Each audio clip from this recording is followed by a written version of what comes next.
তো নমস্কার বন্ধু, তোমরা দেখছো তোমাদের প্রিয় ইউটিউব চ্যানেল জিএস গুরু পুরুলিয়া। আমি সঙ্গে রয়েছে নিখিল।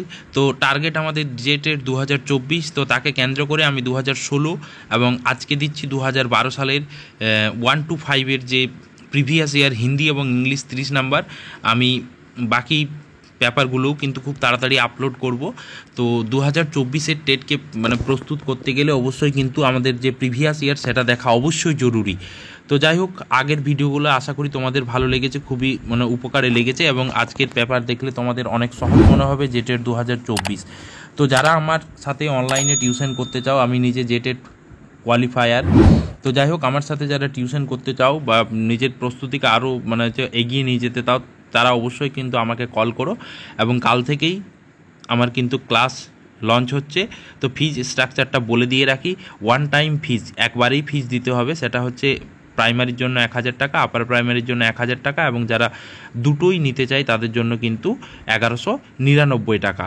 তো খুব কম ফিজের মাধ্যমে আমরা তোমাদের কিন্তু যে স্ট্যান্ডার্ড নোটস প্রোভাইড করব, মক টেস্ট নেব এবং পুরো ক্লাসটাই কিন্তু অনলাইন গুগল মিটের মাধ্যমে হবে। তো আজকের যে 2012 সালের প্রিভিয়াস ইয়ার যে প্রথমবার যে টেট হয়েছিল তার কোশ্চেন আমি তোমাদের সামনে আজকে আলোচনা করছি। এবং যদি ভিডিও ভালো লাগে তো লাইক করবে, শেয়ার করবে, কমেন্ট করবে। এবং যেসব বন্ধু যারা চ্যানেল সাবস্ক্রাইব করে নাওনি তারা অবশ্যই কিন্তু চ্যানেল সাবস্ক্রাইব করে নেবে। তো দেখো, এখানে যে আমি ইংরেজি পোর্শনটা আলোচনা করছি। তো দেখো, এখানে হচ্ছে 16 থেকে 17 যে একটা পোয়েট্রি দেওয়া রয়েছে, কেয়ারফুলি পড়বে এবং অ্যান্সার দ্য ফলোয়িং কোয়েশ্চেন্স। যে কন্টিনিউয়াস মানে হচ্ছে অবিচ্ছিন্ন, যেটার শেষ নাই। As the stars that shine, যেগুলা আকাশে যে তারাগুলো সাইন চিক চিক চিক চিক করছে, দ্যাট অ্যান্ড টুইঙ্কেল ঝিকমিক করছে, অন দ্য মিল্কি ওয়ে ওয়ার্ডটা আমরা অনেকবারই পড়েছি, যার বাংলা হচ্ছে আকাশগঙ্গা। ঠিক আছে, দেখো তো মিল্কি ওয়ে দে স্ট্রেচ তাহারা ছড়িয়ে পড়েছে, ছড়িয়েছে। ডিম হচ্ছে আবছা। নেভার এন্ডিং লাইন যে লাইনটা কখনো শেষ হয় না, আকাশে যদি আমরা তারা দেখি, আকাশের তারা কিন্তু শেষ হবে না। দে স্ট্রেচ ডিম never ending line along the margin of a বে, 10,000 saw I at a glance, এমন একটা লাইন তৈরি করেছে, সে লাইনটা কিন্তু পুরো আবছা। অনেক দূর থেকে দেখলে মনে হয় আবছা, কিন্তু কাছের থেকে তারাও কিন্তু এক একটা নক্ষত্র, সূর্যের মতোই। যেহেতু তারা অনেক দূরে অবস্থিত এবং বায়ুমণ্ডল ভেদ করে আসে বলে আমরা সেটাকে চিকচিক চিকচিক টুইঙ্কলিং করে। ঠিক আছে, তো আমি 10,000 saw I at a glance, আমি এক দৃষ্টিতে প্রায় 1000 তারা দেখলাম। Tossing their heads in sprightly dance, তারা কি করছে? স্পষ্টভাবে তারা মাথা দোলাচ্ছে। ঠিক আছে, তারা স্পষ্টভাবে তারা কিন্তু মাথা নিক্ষেপ করছে। তো দেখো, এই যে কবিতাটা, এই ছোট্ট কবিতাটা, the poet amazed at the beauty of nature. ঠিক আছে, অ্যাট দ্য বিউটি অফ হচ্ছে স্কাই অ্যান্ড টেক হিজ আইজ।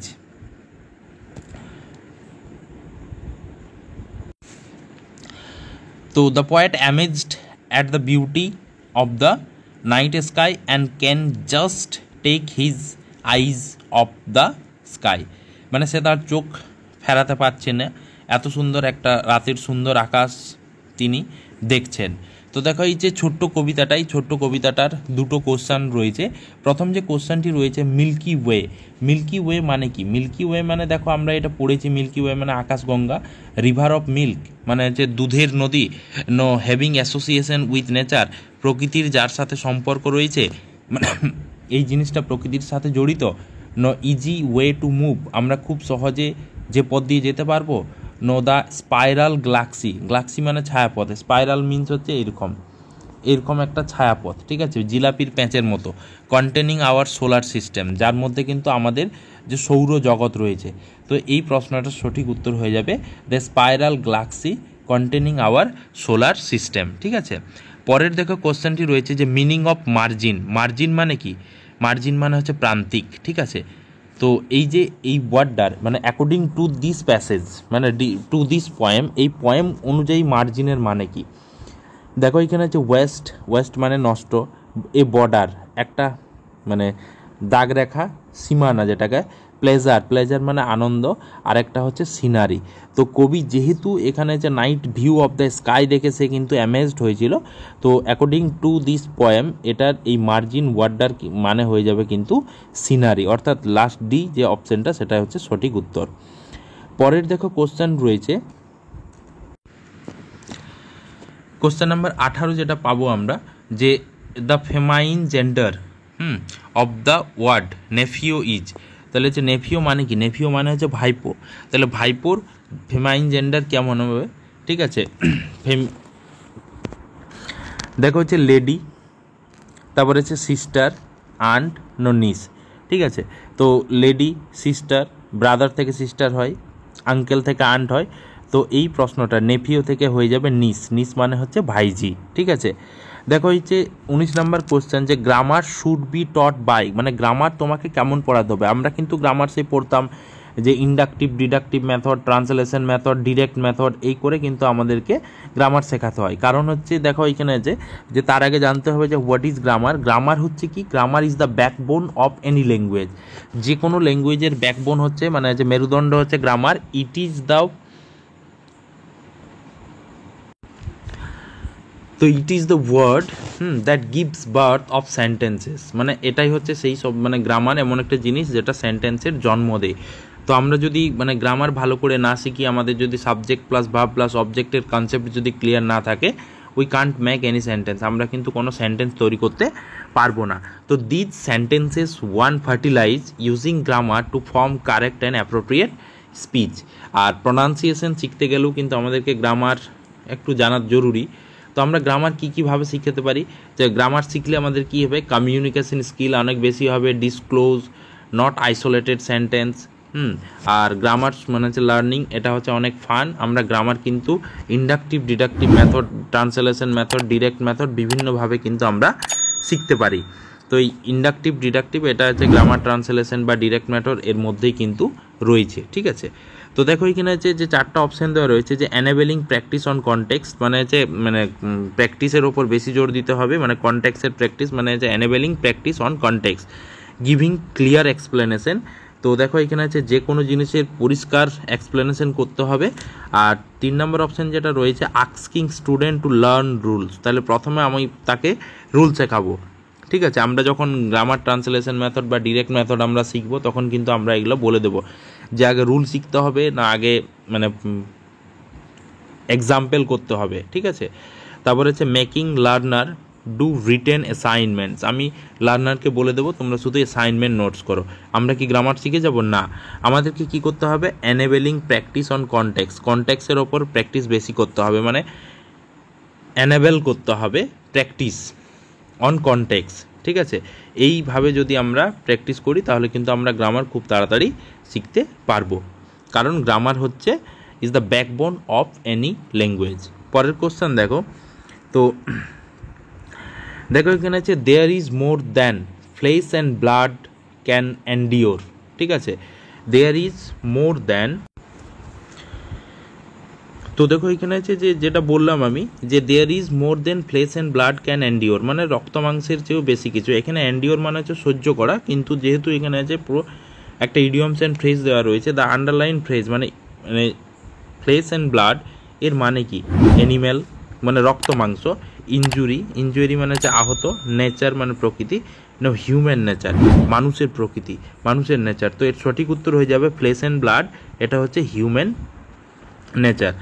মানে দেখো হচ্ছে অ্যাকচুয়ালি দেখো you are donating that they are or are like part of your family, এটা হচ্ছে তোমাকেই বলতে পারো যে এটা হচ্ছে পার্ট অফ মানে ইউর ফ্যামিলি, মানে তোমার পরিবারের কিছু একটা অংশ, যে বা সামওয়ান ফ্রম ইউর ফ্যামিলি মানে তোমার পরিবারের কেউ। যেমন ধরো এক্সাম্পল দিতে গেলে বলা যায় যে I am surprised at how much I cleared for the girl who was not even my flash and blood. ঠিক আছে, তো এটা হচ্ছে তোমার পরিবারের কেউ আর কি, মানে আ পার্ট অফ ইয়োর ফ্যামিলি। ঠিক আছে, ফ্লেশ অ্যান্ড ব্লাড মানে রক্ত মাংসের যেটা সম্পর্ক বলে যেটাকে।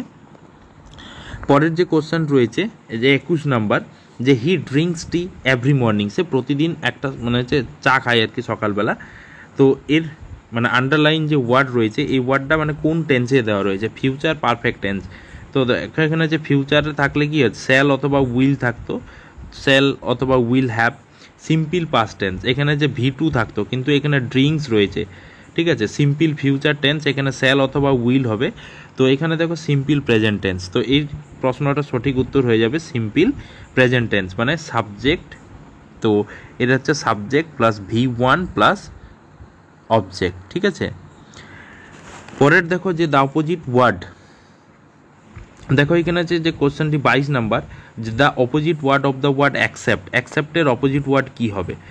নেগলেক্ট থিং, মানে কোনো জিনিসকে নেগলেক্ট করে দেওয়া। ডিজেক্ট মানে একই টাইপের। ইজেক্ট, ইজেক্ট মানে বাইরে বের করানো। তো এখানে দেখো এখানে যে এই অ্যাকসেপ্টের অপোজিট ওয়ার্ড হয়ে যাবে রিজেক্ট, ঠিক আছে, একদম সহজ।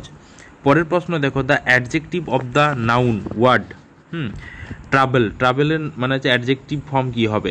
দেখো ট্রাভেলস, এটা তো ভার্ব, ট্রাভেলার, এটা নাউন টাইপের হচ্ছে ট্রাভেলিং, এটা হচ্ছে দেখো ভার্ব, এটা পার্টিসিপেল বলতে পারো।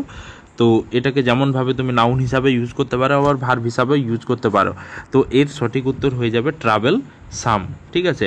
যেমন হোল থেকে হয় কি, যেমন আমরা যদি বলি হোল, HOLE, হোল, হোল থেকে হোল সাম, ঠিক আছে, এটা হচ্ছে কি অ্যাডজেক্টিভ, মনে থাকে যেন।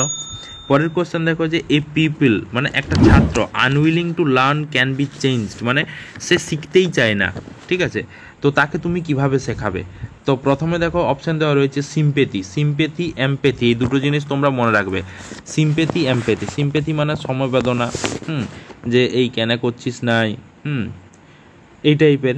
ফিনান্সিয়াল সাপোর্ট, যে তখন তুমি বলবে যে না, সে যদি অভিযোগ জানায় যে আমার পয়সা নেই, তার জন্য আমি পড়তে পারি না, অ্যাকচুয়ালি পয়সা ব্যাপারটা হচ্ছে অজুহাত, ঠিক আছে।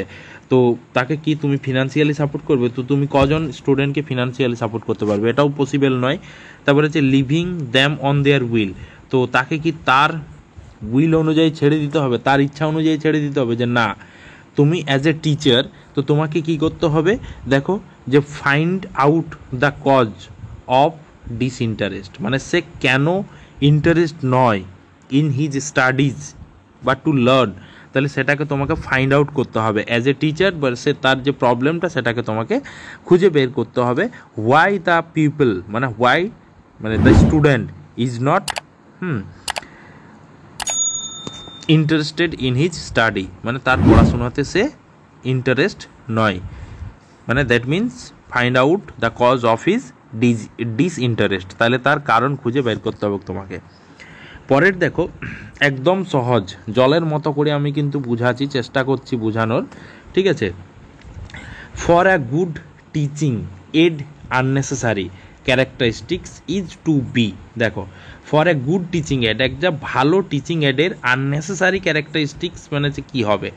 আননেসেসারি মানে অপ্রয়োজনীয় বৈশিষ্ট্য, ঠিক আছে।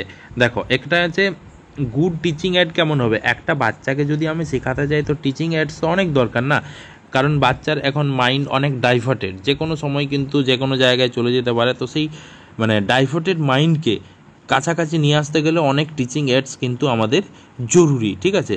তো এখানে আননেসেসারি ক্যারেক্টারিস্টিক্স কোনটা, মানে যেটা আমাদের দরকার নাই, ঠিক আছে। তো এখানে যে পোর্টেবল, পোর্টেবল মানে যেটাকে আমরা এক জায়গা থেকে আরেক জায়গায় নিয়ে যেতে পারবো। রিয়েলিস্টিক, রিয়েলিস্টিক মানে বাস্তবধর্মী বা বাস্তবতাবাদী। অ্যাকুরেট, অ্যাকুরেট মানে ঠিকঠাক। আর এক্সপেন্সিভ, এক্সপেন্সিভ মানে হচ্ছে এক্সপেন্সিভ মানে হচ্ছে খরচ সাপেক্ষ। তো অবশ্যই দেখো BCD এই তিনটি প্রশ্ন মানে যে ক্যারেক্টারিস্টিক সেগুলো কিন্তু সবগুলোই সঠিক আছে। রিয়েলিস্টিক বাস্তবধর্মী হতে হবে, এক্সপেন্সিভ মানে একটু খরচা হলেও কোনো ব্যাপার নেই, অ্যাকুরেট এবং ঠিকঠাক হতে হবে। সেটা যদি পোর্টেবল নাও হয়, দ্যাট ডাজ নট ম্যাটার। তাহলে এর সঠিক অ্যান্সার হয়ে যাবে পোর্টেবল, মানে বহন না করলেও আমাদের কোনো সমস্যা নেই। 26 নম্বর কোশ্চেন আমরা দেখে নেব। 26 নম্বর কোশ্চেন কী রয়েছে দেখো, যে reading for comprehension can be best achieve through, মানে ধরো কোনো একটা টেক্সট দেওয়া আছে, যে সেই টেক্সটটা আমি কিভাবে অ্যাচিভ করব, লাভ করব পড়ে। Reading for comprehension can be best achieve through, মানে কোন সিস্টেম বা কোন মাধ্যমে যদি আমি পড়ি তাহলে সেটাকে আমরা ঠিকঠাকভাবে অ্যাচিভ করতে পারবো। তো অপশান এ দেওয়া রয়েছে learners reading silently and asking question, সে চুপচাপ পড়বে এবং প্রশ্ন জিজ্ঞেস করবে, ঠিক আছে। যে স্পিক সফটলি হোয়াইল রিডিং, মানে যখন পড়তে পড়তে হালকাভাবে কথা বলবে। Run fingers on every line and read, প্রত্যেকটা লাইনে আঙুল দিয়ে দিয়ে সে পড়বে। নো রিড অ্যালাউড, জোরপূর্বক পড়বে। তো একটা কম্প্রিহেনশন পড়তে গেলে সাইলেন্টলি চুপচাপ পড়তে হবে এবং পড়ার মানে সাথে বা শুরুতে তাকে কোশ্চেন জিজ্ঞেস করতে হবে। তো এর সঠিক উত্তর হয়ে যাবে learners reading silently and asking question. ঠিক আছে, তো দেয়ার আর টু টাইপস অফ রিডিং, একটা হচ্ছে মানে সাইলেন্টলি, একটা হচ্ছে লাউডলি। ঠিক আছে, তো বাচ্চা যদি ধীরে ধীরে পড়ে মানে কোনো একটা প্যাসেজ এবং কোশ্চেন জিজ্ঞেস করে, সে কিন্তু সেই প্যাসেজটা মানে সেই কম্প্রিহেনশনটা সে খুব তাড়াতাড়ি অ্যাচিভ করতে পারবে। দেখো এখানে হচ্ছে 27 নম্বর কোশ্চেন যেটা বলা ছিল যে spoken English language can skill be develop easily by, তাহলে হচ্ছে স্পোকেন ল্যাঙ্গুয়েজ স্কিল মানে হচ্ছে spoken English language skill can be developed easily by, মানে কিভাবে আমরা স্পোকেন মানে যে ল্যাঙ্গুয়েজ স্কিল ডেভেলপ করতে পারবো খুব সহজে। দেখো এখানে যে অপশান দেওয়া রয়েছে এনগেজিং ইন রিডিং, তাদেরকে পড়তে দাও, কানেক্টিং ইমোশনালি, তাদেরকে মানে মনের দিক থেকে কানেক্ট করে নাও, তারপর রয়েছে ফোকাসিং অন কনভারসেশন স্কিল, তাদের মানে কথাবার্তার উপর জোর দাও, লিডিং টু কমিউনিকেটিভ কম্পিটেন্স, তো তাদেরকে সেই মানে কনভারসেশন থেকে কমিউনিকেটিভের মধ্যে আমরা কিন্তু নিয়ে যাব, কথোপকথনের মধ্য দিয়ে আমরা তাদেরকে অনেক দূরে নিয়ে যাব। ঠিক আছে, asking them to talk in মানে যে ইন এনি ল্যাঙ্গুয়েজ মানে যে দে লাইক, তারা যে ভাষায় কথা বলতে পছন্দ করে তাদেরকে সেই ভাষায় কথা বলতে দাও। তো আমি যেহেতু স্পোকেন ল্যাঙ্গুয়েজ শিখতে, তো এখানে কিন্তু কনভারসেশন মানে স্কিলটা অনেক বেশি জরুরি এবং তার উপর কিন্তু তোমাকে ফোকাস করতে হবে। ঠিক আছে, তো এখানে যে স্পোকেন ইংলিশ শিখছি, তো এখানে যে focusing on conversation skill leading to communicative competence, তাহলে এর সঠিক উত্তর হয়ে গেল এটাই। ঠিক আছে, পরের কোশ্চেন দেখো যে good writing skill can be improve by, আমরা একটা বাচ্চার মধ্যে বা মানে কিভাবে গুড রাইটিং মানে যে স্কিলকে ইমপ্রুভ করব, আমাদের চারটা যে লিসেনিং, স্পিকিং, রিডিং, রাইটিং, চারটা স্কিল রয়েছে। তো আমি রাইটিং স্কিল কিভাবে ডেভেলপ করব, আমরা চারটা স্কিলেই পরবর্তীকালে ডিটেলস ক্লাসে সেগুলো আলোচনা করব যে কীভাবে আমরা কিন্তু সেই চারটা স্কিলকে ডেভেলপ করতে পারবো। দেখো তাহলে যে making them practice on writing in মানে যে ইন দেয়ার ওন ওয়ার্ডস, তাদের নিজেদের মানে যে কথা মতো তাদেরকে লিখতে দাও যা বেশি। মেকিং দেম কপি প্যাসেজ, চল তাহলে আমি তোকে একটা প্যাসেজ দিলি, এই প্যাসেজ ধরে তুই কপি করে দে। তারপরে হচ্ছে ডিকটেটিং টু দেম, তাদেরকে চিহ্নিত করতে দিলাম যে এটা দেখ, এটা কিবোর্ডে ভার্ব, নাউন, অ্যাডজেক্টিভ, অ্যাডভার্ব এইসব করে, বা এটা কি সেন্টেন্স, কি টেন্স। তারপরে হচ্ছে making them learn printed articles and writing them, তাহলে তাদেরকে কি হলো মেকিং দেম লার্ন, চলো তোমরা পড়ো প্রিন্টেড আর্টিকেলস, যেসব আমি একটা নোটস বানিয়ে দিচ্ছি, প্রিন্ট করে দিচ্ছি, সেগুলো তোমরা পড়াশোনা করো এবং সেগুলোকে লিখো। ঠিক আছে, তো এইভাবে কি আমরা তাদের রাইটিং স্কিল ডেভেলপমেন্ট করতে পারবো? না, পারবো না। আমরা তাদেরকে তো বেসিক গ্রামার শিখিয়েছি, subject plus verb plus object. তো আমরা যদি তাদেরকে বলি যে তোমরা নিজের মানে কথা মতো, দেখবে মানে এখনকার প্রশ্ন কিন্তু বাস্তবধর্মী প্রশ্ন, যে তোমার মতামত কি বলছে, তুমি তোমার মতামত পক্ষে মানে তোমার নিজের ভাষায় ওন ওয়ার্ডসে তুমি কিন্তু উত্তর দাও। তো এটার সঠিক উত্তর হয়ে যাবে এটাই, যে making them practice writing on their own words. তারপর দেখো এখানে আছে একটা ছোট্ট প্যাসেজ দেওয়া রয়েছে, তাহলে 28 নাম্বার এ হয়ে গেল। ছোট্ট একটা প্যাসেজ দেওয়া রয়েছে ডিরেকশন 29-30 কোশ্চেনটির জন্য। The first thing the child wanted to do at the zoo was to ride on the elephant, মানে ধরো বাচ্চাদেরকে আমরা যদি মানে জুতে নিয়ে যাই, তো প্রথম কাজটা করে হাতির পিঠে চড়ে। তো এখানে দেখো elephant SIM awkward creatures as they move heavily along, their legs covered in loose folds, with tough skin and their trunks swinging from side to side in search of food or drink. তাহলে দেখো একটা ছোট্ট passage দেওয়া রয়েছে যে বাচ্চাদের এখানে আছে অ্যানিম্যাল চয়টা একটা বিচ্ছিরি creature, as they move heavily along, যখন তারা হেঁটে হেঁটে যায়, দেয়ার লাগস মানে legs covered in loose folds, মানে হালকা বাঁধনে মানে যে বেঁকে যাওয়ার মতো, টাপ স্কিনে তাদের পাগুলো বাঁধা থাকে এবং তাদের ট্রাঙ্ক আর কি সুঁটটা এধারে উধারে ঘুরে বেড়ায় ইন সার্চ অফ ফুড আর ড্রিঙ্ক, মানে খাবার এবং মানে পানীয় জলের সন্ধানে বা পানীয় কিছু দ্রব্যের সন্ধানে। তো দেখো এখানে যে ফার্স্ট কোশ্চেন যেটা রয়েছে, what is the function of the trunk, ট্রাঙ্কের কাজ কি? টু মুভ অ্যাকওয়ার্ডলি, বিশ্রীভাবে এধারে ওধারে ঘুরে বেড়ানো। To swing side by side, মানে পাশাপাশি ঘুরে বেড়ানো। In search of food and drink, মানে যে খাবার এবং মানে যে পানীয়র খোঁজে। No to show tough skin. ঠিক আছে, তো এর সঠিক অ্যান্সার হয়ে যাবে in search of food and drink. ঠিক আছে, খাবারের খোঁজে ঘুরে বেড়ানো। ঠিক আছে, দেখো লাস্ট লাইন। তারপরে দেখো একটা অপোজিট ওয়ার্ড দেওয়া রয়েছে, খুব সহজ 30 নাম্বার কোশ্চেন, যে write the opposite word of the heavily. তাহলে হ্যাভিলির অপোজিট ওয়ার্ড কী হবে? Easily, lightly, quickly, delicately. ঠিক আছে, তো হেভিলি মানে ভারী, তো এর অপোজিট ওয়ার্ড কী হয়ে যাবে? এর অপোজিট ওয়ার্ড হয়ে যাবে অপশান বি, লাইটলি। ঠিক আছে, তো যাই হোক, এই হচ্ছে 30 নম্বর কোশ্চেনের অ্যান্সার। আশা করি তোমাদের ইংলিশ পোর্শনটা 2012 সালের ভালো লেগেছে, এবং পরবর্তী যে আমাদের যে সিডিপি রয়েছে পর্যাবরণ তো যেহেতু নাই, জেনারেল নলেজ হয়েছে, আমি এরপরে এসএসটি অর্থাৎ আপার প্রাইমারি যে এসএসটি রয়েছে আমি সে পেপারও খুব তাড়াতাড়ি আপলোড করব। তো নিত্য নতুন ভিডিও পেতে অবশ্যই আমার চ্যানেলের সাথে থাকো, এবং পরবর্তী ভিডিও পাওয়ার জন্য বেল আইকন প্রেস করে সাবস্ক্রাইব করে নিও। ধন্যবাদ।